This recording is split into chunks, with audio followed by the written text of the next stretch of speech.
Olá pessoal, estamos aqui de boas. Tem hora que eu começo a falar, tem hora que ele começa e aí quando vê, né? Tema de hoje, um tem que ir para o outro, senão a coisa fica confusa aqui.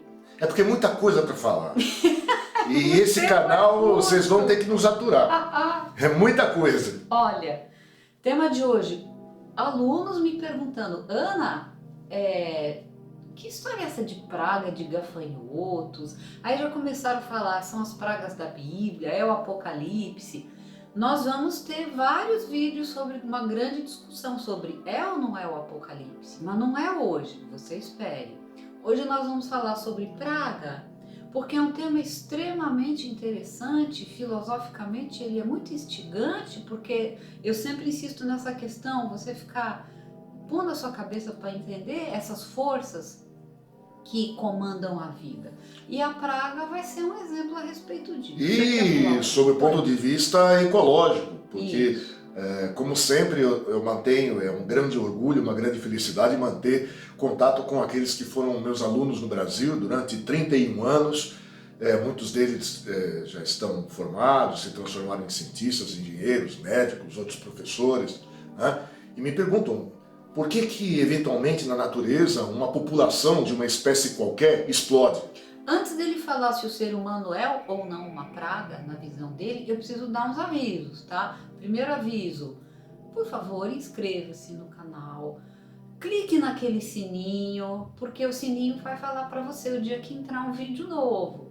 Segundo, esse é um projeto que tem financiamento coletivo. O nosso sonho é entrar e ver um monte de gente assistindo ciência, assistindo estética, assistindo arte, assistindo filosofia.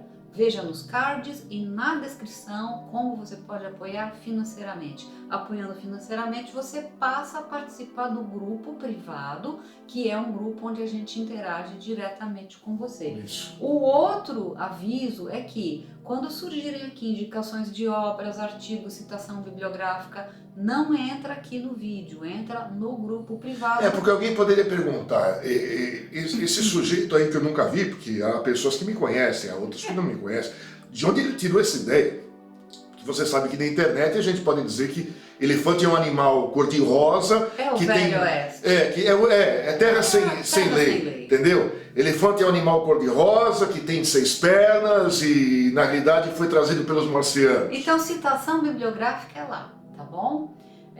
E o nosso último aviso sempre no final do vídeo, então fique até o final, você vai ganhar a sua demanda filosófica dessa semana. Se você faz parte do grupo, você vai pegar os seus colegas e você vai botar essa demanda assim, ó, lá na estratosfera, para vocês ficarem discutindo. Se você ainda não faz parte do grupo, não tem problema. Pegue um grupinho de amigos e comece o seu núcleozinho de filósofos fantásticos. E é muito importante, queridos, que vocês nos deem esse feedback para garantir que esse nosso projeto se perpetue, que ele não encerre, que nós não pretendemos que isso aconteça do fundo do nosso coração. Então, gente, vamos lá, olha aqui, o que despertou essa história de praga? As pragas de gafanhotos, que foi uma coisa que eu fiquei pensando naquilo, eu falei, gente, eu fui na Bíblia, que era a referência, e falei, será que tem mesmo referências? E eu vou aqui passar algumas referências, vocês podem depois pesquisar. E o que é bonito, né? É realmente muito instigante você imaginar que as pragas, como elas aparecem na Bíblia, elas são uma oportunidade de articulação entre esse mundo humano, o mundo profano, o mundo dos homens e uma esfera superior que seria um mundo divino, com a providência divina, um mundo onde um Criador assiste e vigia e guarda e participa, né? Ou seja, pragas sob o ponto de vista metafísico, simbólico, filosófico, e que mantém correspondência também com o nosso mundo físico e ecológico, porque na realidade tudo está integrado. Na realidade, o verdadeiro significado de filosofia se baseia na integração, na unidade. Nós vivemos num universo, não num diverso. Então veja bem, a primeira citação que todo mundo conhece, né? Quando nós éramos jovens, um dos blockbusters da época era o grande filme com Yul Brynner, né? que era o faraó. Ele era o Ramsés II e Charlton Heston era Moisés. Os 10 mandamentos. Pam, pam, parará. Lembra da música? Me lembra, era ótimo aquele filme. Nós éramos crianças. Gente, não tinha Netflix, não tinha nada. A gente tinha um grande filme uma vez por ano. Então, quando sai 10 mandamentos, a gente ia no cinema e ficava completamente enlouquecido vendo aquele cara abrir o mar vermelho. Era uma coisa de super-herói para nós. Mas ali é a primeira, assim, grande citação, né, que a gente tem quando Moisés As 7 pragas do Egito. quis tirar o seu povo do Egito. O faraó falou: não, você não vai tirar, vocês não vão sair.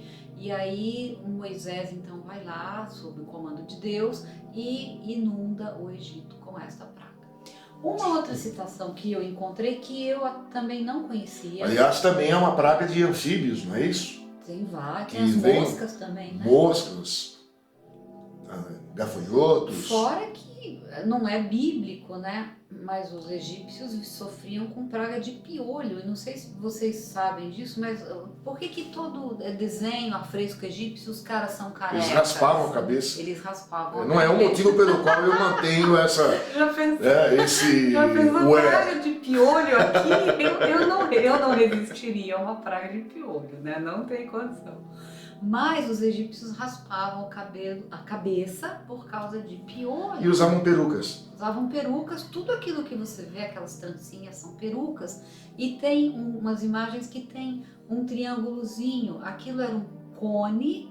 Vela, era uma vela, né? Tipo uma vela, era uma cera, onde eles colocavam perfumes e essências para espantar os insetos. Punham na cabeça e aquilo Eram repelentes ambulantes. derretendo em cima da cabeça. Mas voltando às pragas bíblicas. Pragas bíblicas. Livro de Joel também tem o relato de uma praga de gafanhotos. E eu achei muito bonito, eu vou ler para vocês porque eu achei muito poético. E aí sobre, né, todas essas tribulações que o povo de Joel passa nos dias, contem aos seus filhos o que aconteceu. Ou seja, esse caráter da praga que mexe intimamente com a memória, mexe com as memórias da civilização, né? E sob esse ponto de vista, a Bíblia pode ser considerada também como um relato historiográfico. Olha né? aqui, contem aos seus filhos o que aconteceu, e eles aos seus netos, e os seus netos à geração seguinte. O que o gafanhoto cortador deixou, o gafanhoto peregrino comeu. O que o gafanhoto peregrino deixou, o gafanhoto devastador comeu. O que o gafanhoto devastador deixou, o gafanhoto devorador comeu. Uma cadeia alimentar. É uma imagem de praga, né?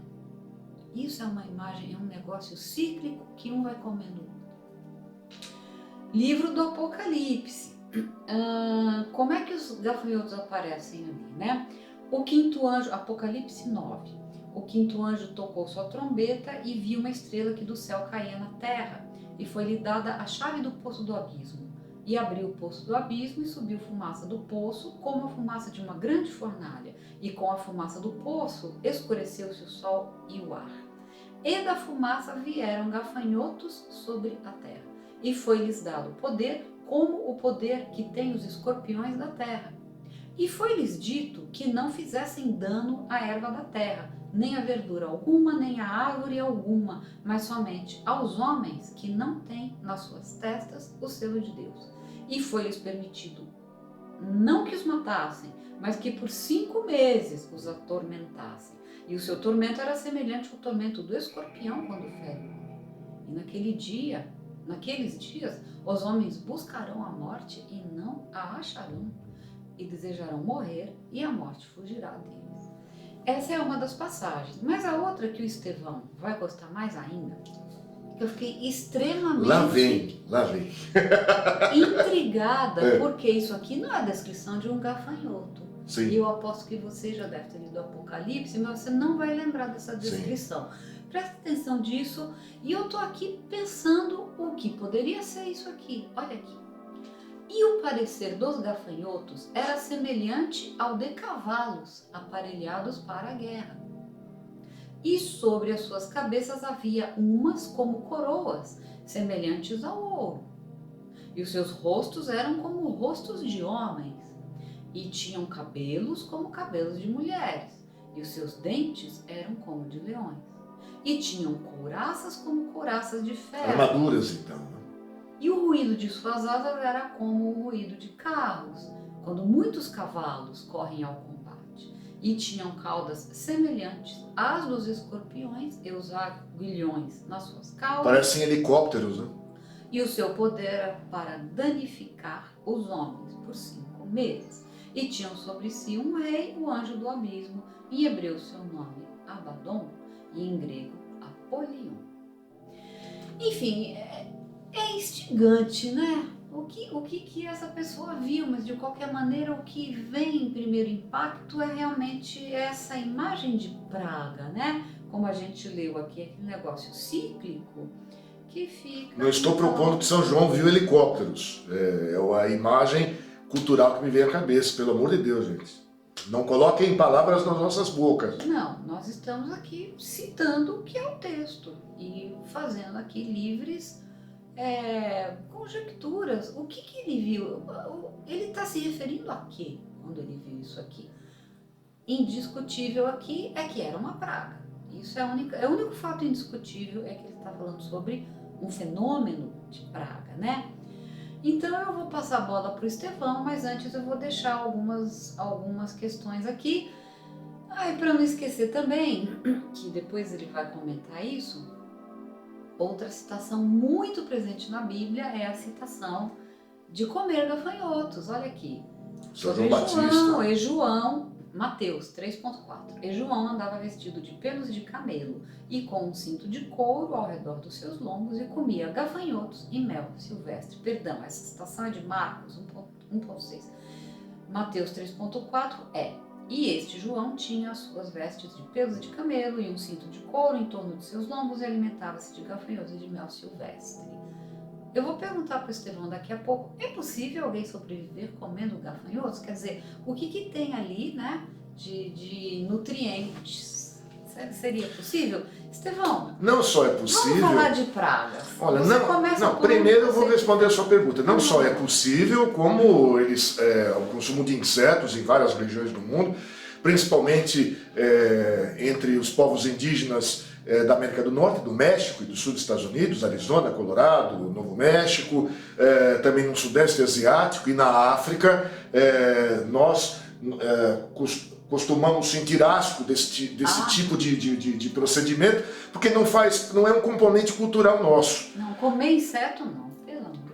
Todavia, eu tenho até uma palestra a respeito disso e acho, como atualmente um estudioso de aquacultura, que uma alternativa incrível para sobrepujar a fome no mundo é a utilização de insetos.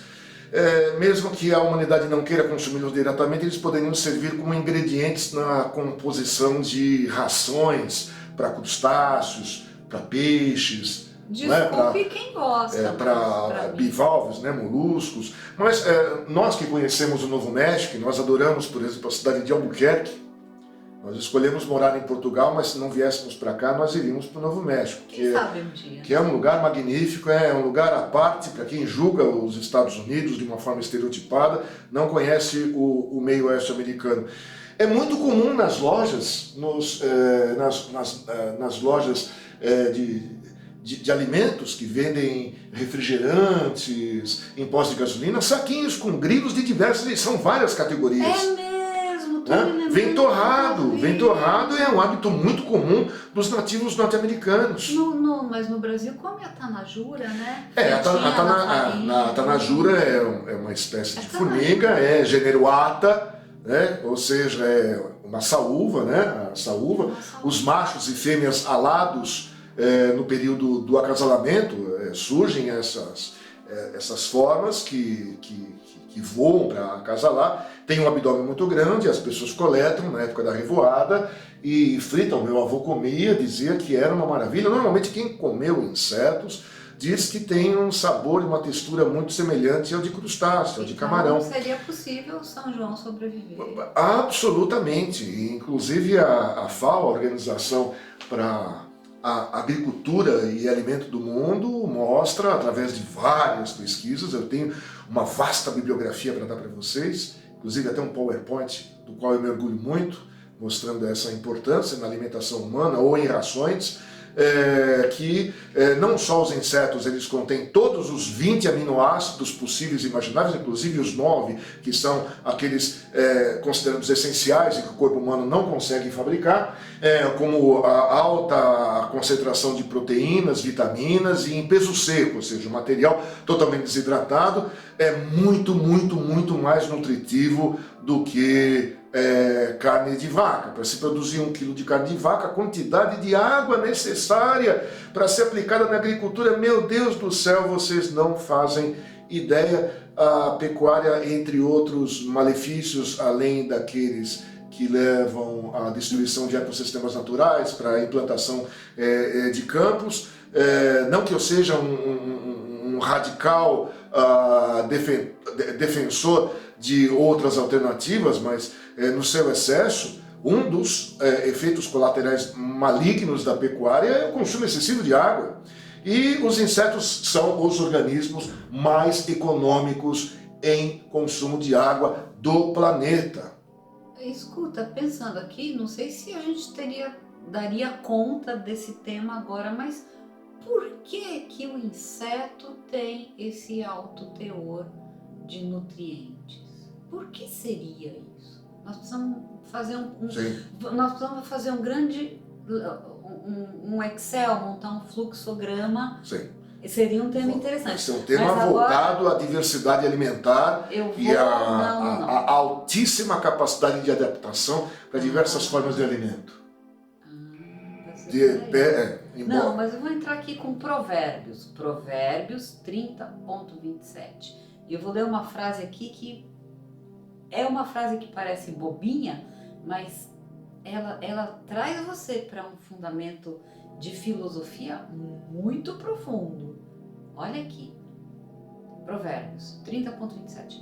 Os gafanhotos não têm rei, e contudo todos saem, e em bandos se repartem. Ecologicamente, etologicamente, comportamentalmente, é perfeito. Eles não formam sociedades, mas eles são um coletivo que se transforma numa unidade. Mas não é possível, eles têm que ter entre eles uma forma. Como é que sai um voo assim com milhões de insetos? Como se fossem neurônios de um grande sistema nervoso, que é o típico comportamento que a gente vê em cardumes. Em cardumes. Eles não têm rei, mas existe uma informação que congrega. É como em abelhas.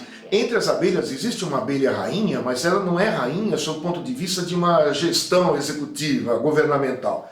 É uma rainha sob o ponto de vista reprodutivo.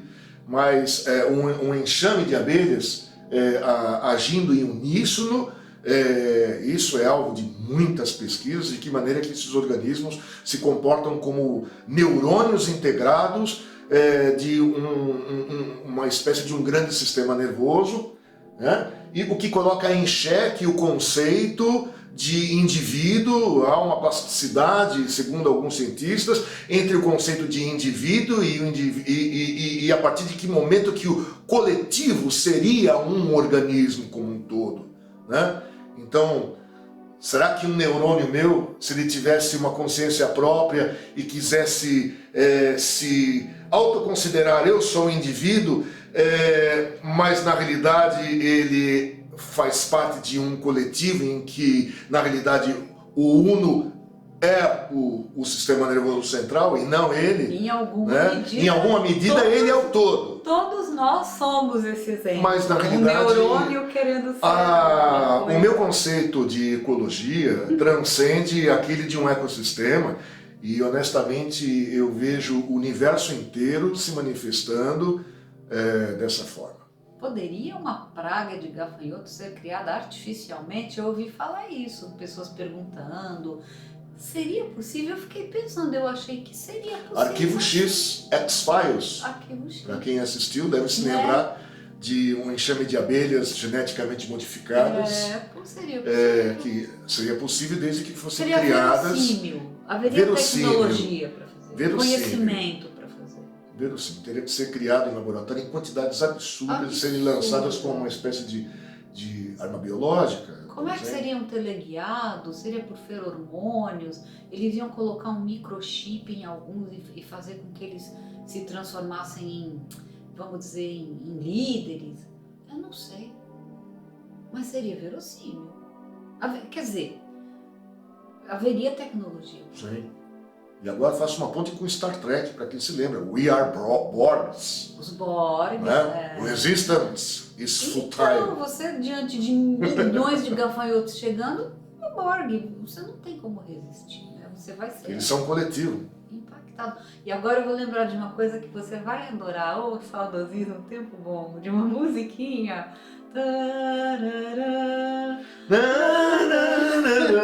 Kung Fu. David Carradine. Gafanhoto. Gafanhoto, é Acho verdade. que era o personagem O monge gafanhoto Shaolin, mais famoso de todos. que saiu do seu templo, foi no final do século XVIII, uma série muito inusitada, que ele era mestiço de americano com chineses, passou a sua vida inteira num templo Shaolin, se tornou um mestre em Kung Fu e saiu do templo à procura do seu irmão.